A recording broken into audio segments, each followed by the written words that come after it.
Like literally. Like I'll literally I'll be in the grocery store. Okay, let me see. I need a paprika. I need a Italian seasoning. Ooh, ooh, ooh, ooh. It happens.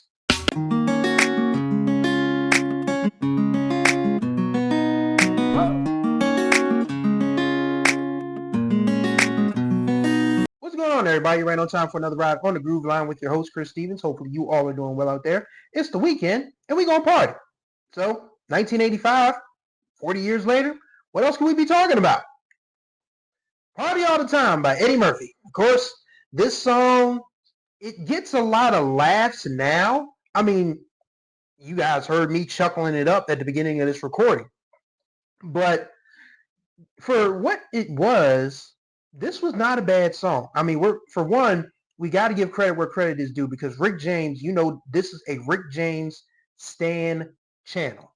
I love Rick James around here. Like, you can't tell me anything bad about Rick James other than the stuff that I've already read and heard in the news and all of that stuff. But as far as the musician goes, Rick had few equals. He was one of one. And to prove that he was one of one, he gave Eddie Murphy a hit record. The way the story goes, Richard Pryor, the late great Richard Pryor, bet Eddie Murphy 100,000, 10 stacks. He said, actually, is that 10 stacks? Yes, 10 stacks. Yeah. Richard Pryor bet Eddie Murphy 10 stacks that he couldn't get a hit record because and Rick was like, Eddie's like, you can't. I mean, Richard's like, Eddie, you can't sing. He's like, I'm gonna get a record anyway. And okay, Richard's like, all right, I bet you $100,000 you can't do it. So he hooks up with Rick because if you remember, Eddie's late great brother Charlie Murphy had told a story about how they met in the early '80s while Eddie was tearing it up with Delirious and whatnot. So Eddie and Rick already knew each other, obviously. So they meet up at Rick's home studio in Buffalo, and there's a snowstorm. One that the Buffalo mayor called the six-pack storm because it literally shut town down for like 6 weeks at a time. Like it was one of the craziest storms in the history of Buffalo, New York, and probably the United States as a whole. So Rick and Eddie were holed up in that studio for a week with snow and snow, if you get my picture. And they came up with Party All the Time. And it was released on September 23rd, 1985, 2 days before I turned 4 years old. And it went on to be one of those songs that just encapsulates what the 80s were. They call it the me decade for a reason.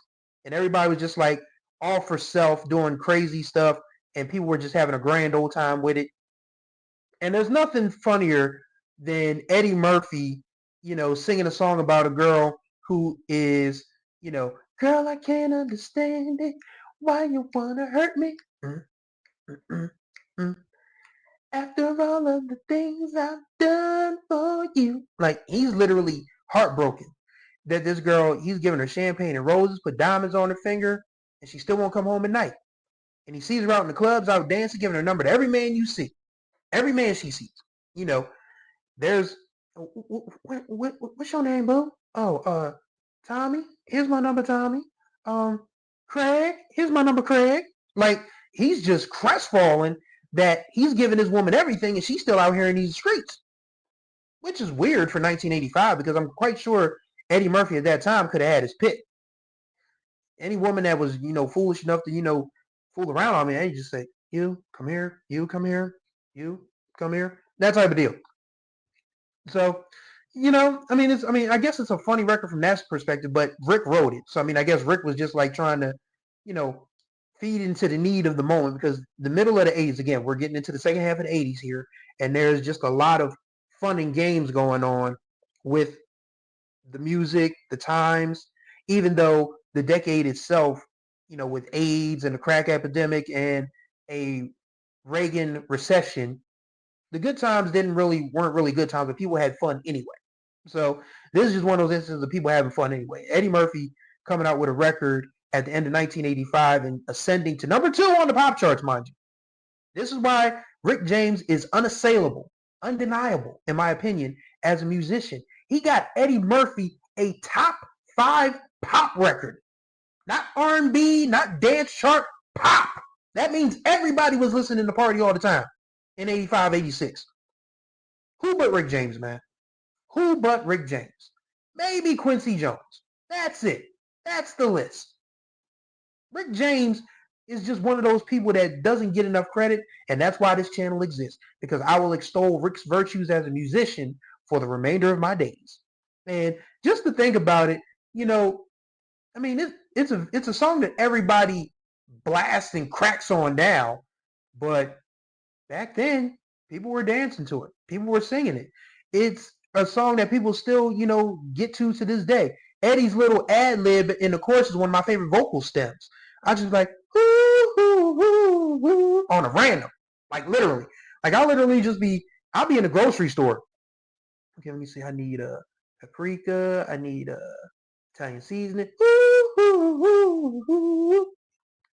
It happens. It happens. So that song, I mean, yeah, people make fun of it and probably made fun of it back then, but you couldn't deny Eddie Murphy's star power. I mean, this is more of a flex of just how big of a star Eddie Murphy was. When you think about the 80s, you think about like a handful of people from a black perspective. You think of Michael Jackson. You think of Michael Jordan. You think of Whitney Houston. And, of course, Eddie Murphy.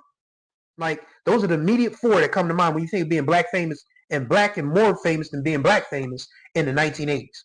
Eddie was big, man. Beverly Hills Cop had came out the previous year, had done crazy numbers. He did Trading Places in 83, or was it 82? I know Nick Nolte for 48 Hours, that was 82. I think Trading Places was 83. But by that time, Eddie Murphy had gone from a Saturday Night Live bit character to one of the biggest movie stars and comedians in the world at that particular point in time. So if Eddie Murphy wanted to do a song, who's going to tell Eddie Murphy no? And he said, if he got Rick James to produce it, it was going to be at least listenable. Because Rick, for all of his stuff, for all his, problems, he was still a dynamite musician at that point in time. He got, the Stone City Band to play on this. I love his cousin Levi Ruffin in the video, because he plays the keys. And you see Levi with the same braids as Rick. I mean, him and Rick were like brothers, actually. And, I buy you champagne and roses, put diamonds on your face. Like, they're having a ball doing this music video. And you could tell, like, people laughed at it, people made fun of it, but those were people having fun making a record. And honestly, there needs to be more of that, because I'm tired of boring music. I almost cussed. I got to remember, I can't get, the proper funding, to, make money off of this if I got to bleep a lot of stuff. So just being mindful. But yeah, we need more fun records. I mean, we don't need more of this depressing, Pop Molly. I got to circle the block on my ops. Don't trust these hoes. None of that stuff. We need more fun records like Party All the Time. To be quite honest with you, Eddie Murphy just said, "I want to do a record." Richard Pryor said, "You shouldn't do it. I bet you $100,000 is gonna suck." Eddie said, "Nope, I'm calling Rick." Goes up to Buffalo, gets snowed in, and magic happens. Stories like that, you can't lose those stories with time. You have to keep passing the stories down so people understand that there was history before them. Like Gen Z, Gen Alpha, they need a history lesson.